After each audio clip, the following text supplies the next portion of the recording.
Sore semuanya, khususnya buat pemburu pinjol ilegal ya. Di sini tugas saya hanya review ya, tidak menyarankan teman-teman buat mengajukan ke ilegal. Tujuannya apa? Agar teman-teman tahu ketika menemukan aplikasi ini, teman-teman tahu, oh berarti aplikasi ini adalah kategori ilegal. Mayoritas ilegal mereka itu adalah sadap kontak ya. Jika ingin mengajukan, yang terpenting kontak real di backup dulu teman-teman. Isi dengan kontak-kontak yang tidak dikenal.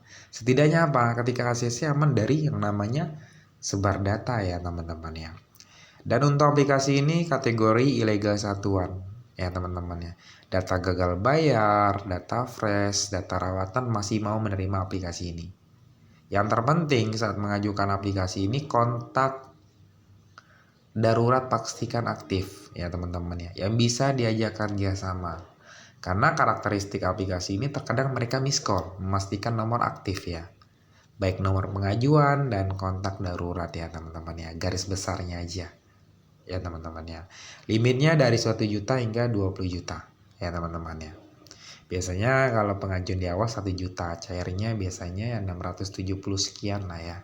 Ilegal itu potongannya lumayan, makanya himbauan pemerintah jelas terjerat pinjol ilegal jangan dibayarkan ya. Oke, tentang aplikasi ya, aplikasi ini baru banget ya teman-teman ya. Yang namanya aplikasi-aplikasi baru rilis ini biasanya mereka butuh yang namanya debitur ya teman-teman ya. Syaratnya kalau disarankan di sini usia 21 tahun ke atas lah ya, sudah punya KTP dan rekening atas nama sendiri. Nah, untuk aplikasi ini baru diupdate di bulan Desember ini. Total downloadnya baru 100 orang, sangat baru banget ya. Tugas kita adalah membangkrutkan atau jangan pernah mengajukan. Jika ingin mengajukan, kontak real di backup dulu. Ya, izinnya apa aja? Kamera lokasi panggilan teman-teman ya. Selain kontak real, dia ada izin akses panggilan keluar masuk. Kalau ada panggilan keluar masuk yang dikenal, hapus dulu teman-teman. Sisain nomor-nomor yang tidak dikenal ya. Kemudian kontak real di backup dulu. Isi dengan kontak-kontak yang tidak dikenal ya teman-teman ya. Nah, ketika mengajukan kerjaan jangan real ya. Kontak darurat pastikan yang bisa diajak kerja sama ya teman-teman ya. Dan terakhir kontak real selalu saya ingatkan di backup dulu. Buat yang awam tidak disarankan buat mengajukan ke ilegal. Tugas utama saya di sini hanya review ilegal aja ya teman-teman ya. Oke, untuk nama aplikasinya apa? Nama aplikasinya adalah Ayodana. Ayodananya disambung ya teman-teman ya. Kapasitas downloadnya hanya 11 MB aja ya teman-teman ya. Dimana limitnya dari 1 juta hingga 20 juta.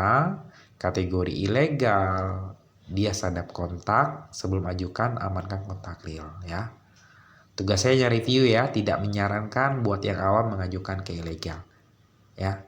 Sebagai bentuk edukasi aja ya teman-teman. Jika menemukan aplikasi ini di Play Store, teman-teman tahu ternyata aplikasi ini adalah kategori ilegal ya. Mungkin itu dulu untuk update-nya. Terima kasih buat semuanya.